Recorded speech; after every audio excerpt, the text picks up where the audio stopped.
Est-ce que tu sais que la plupart des gens peuvent devenir millionnaires s'ils le voulaient? Et ça, c'est pas du clickbait. Je vais t'expliquer exactement comment tu vas faire. Parce que j'imagine que si tu as cliqué sur cette vidéo, c'est que certainement c'est ton objectif. Et justement, je te confirme que c'est possible. Je vais t'expliquer point par point comment c'est possible d'y arriver. Mais attention, parce qu'il y a plusieurs choses à savoir. Donc, reste bien jusqu'à la fin de la vidéo pour bien comprendre et te faire un plan pour arriver à ton objectif. Donc, comme je te le disais, la plupart des gens peuvent arriver à cet objectif. La différence, c'est que la plupart des gens ne sont pas prêts à le faire parce qu'ils préfèrent acheter des vêtements à la mode, ils préfèrent acheter le dernier iPhone, alors que si vraiment ils se concentraient sur cet objectif, je te garantis qu'ils pourraient y arriver. Donc tu sais, il y a un livre que j'ai lu il y a longtemps, il y a environ peut-être 3 ans, c'est l'autoroute du millionnaire. Dans l'autoroute du millionnaire, en fait, ça dit que dans la route pour devenir millionnaire, justement, tu as 3 routes principales. Donc tu as la voie rapide. La voie rapide, en fait, tu as une voiture qui va super vite, tu peux devenir millionnaire super rapidement, mais aussi tu as beaucoup de chances de crasher ta voiture. Ça va être les investissements du type crypto-monnaie. Voilà, si tu fais un all-in en crypto-monnaie, je te fais pas un dessin, ça peut vraiment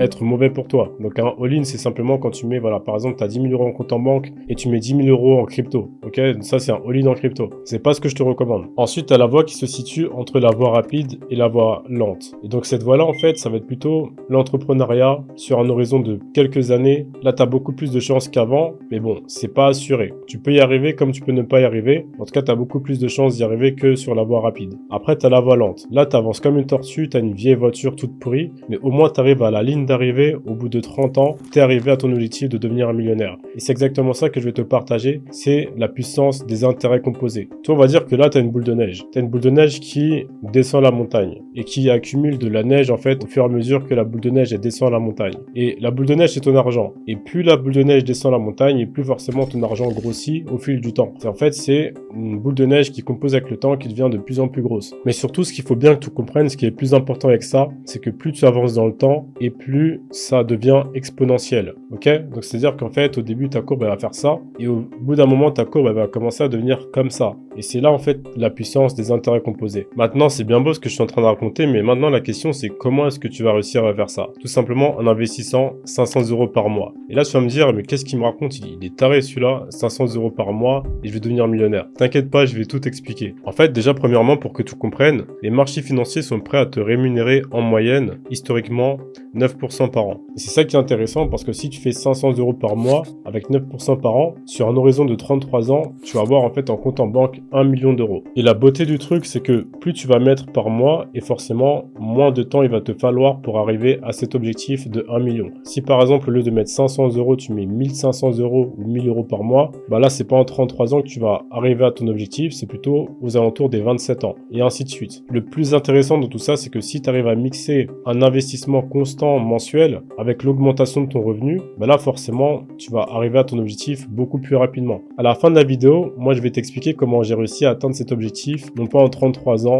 mais en 2 ans seulement. Et ça c'est pas du bullshit, je vais t'expliquer exactement comment j'ai fait. Mais en tout cas pour t'expliquer si tu veux commencer à investir, parce que maintenant tu sais ce qu'il faut faire, maintenant la question c'est comment le faire. Tout simplement en investissant comme je te l'ai dit sur les marchés financiers. Donc pour ça tu peux passer par des brokers, tu peux passer par des banques, tu peux demander à ta banque si eux ils le font. Tu as des banques comme Revolut qui le font, comme il me semble HSBC qui le font, tu as plein de banques qui le font. Mais moi ce que je conseille c'est de passer par des brokers. Tu as par exemple Interactive Broker qui le fait, moi je suis chez Interactive Broker et je suis pas payé pour te le dire, mais je suis chez eux parce que c'est safe, ça fait longtemps qu'ils sont là, ils ont une bonne réputation, tout se passe bien pour eux, ok?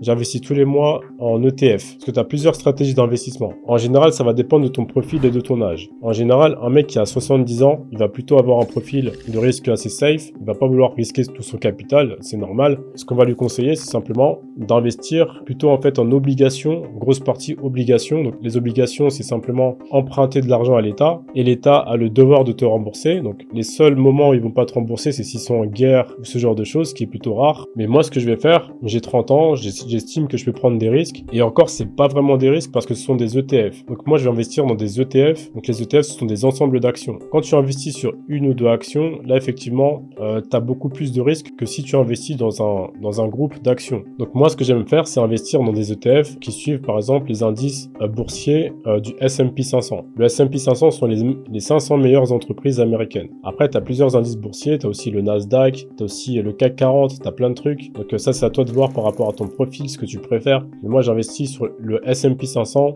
et quelques actions, comme par exemple AMD, comme par exemple Nvidia, Apple, Amazon, toutes ces actions-là. Donc voilà, j'ai un panier d'actions de ce style-là pour augmenter mes performances, principalement investir sur le S&P 500. Donc comme je te l'ai dit, en faisant ça sur 33 ans, là tu vas avoir, par exemple au screen, tu vas voir justement sur une simulation que tu peux cliquer dans la bio, tu peux voir qu'avec 500 € sur 33 ans, tu as 1 million d'euros. Donc ça c'est à toi de jouer, tu as les cartes en main. Si tu veux avoir plus d'informations de ce côté-là, je peux te faire d'autres vidéos. Donc commente dans l'espace commentaire si ça t'intéresse et je te ferai d'autres vidéos par rapport à ça. Mais maintenant, moi je vais t'expliquer, comme promis, comment moi j'ai réussi à y arriver en 2 ans. Tout simplement en mélangeant investissement long terme et fréquent avec activité. Donc c'est-à-dire que j'ai lancé mon activité en ligne et en lançant mon activité en ligne, j'ai commencé à générer beaucoup plus d'argent. En générant beaucoup plus d'argent, j'ai réussi à faire plus de cash et à investir beaucoup plus. Donc tout ça composé, ça fait que j'ai pu justement atteindre cet objectif beaucoup plus vite que la moyenne. En fait, ton principal objectif, ça sera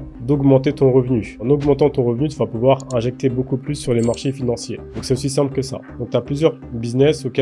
Surtout en fait en 2024, tu as énormément d'opportunités, tu as énormément de business que tu peux faire. Surtout en fait en ce moment, on vit dans une ère du business en ligne. Tu as de plus en plus d'outils qui te facilitent l'accès au business en ligne. Donc par exemple, tu peux te lancer en SMMA, tu peux te lancer en dropshipping, en trading. Tu as énormément de business dans lesquels tu peux te lancer. C'est par rapport à ton profil. Moi, je sais que je préfère travailler solo. J'aime bien gérer une équipe et être le seul directeur dans mon business. Le dropshipping, ça me permet de faire ça. Donc c'est pour ça que j'aime bien le dropshipping. En plus, ça te génère des revenus super conséquents avec de bonnes marges. Personnellement, pour moi, il n'y a pas mieux que le dropshipping. Après, à toi de trouver quelque chose qui te correspond par rapport à ton profil. En gros, si tu veux, il te faut un business qui te génère assez de cash pour pouvoir ensuite réinjecter cet argent, soit dans ton business, soit dans des investissements. Et en fait, on appelle ça un business vache à lait. C'est un peu drôle. Mais en fait, c'est un business qui te permet de générer du gros cash que tu peux ensuite réinjecter plus tard. J'espère que tu auras appris des choses dans cette vidéo et tu peux me contacter sur mon Instagram Kevin Sauze si tu as des questions. Je réponds à peu près à tout le monde. Dès que j'ai le temps, je réponds et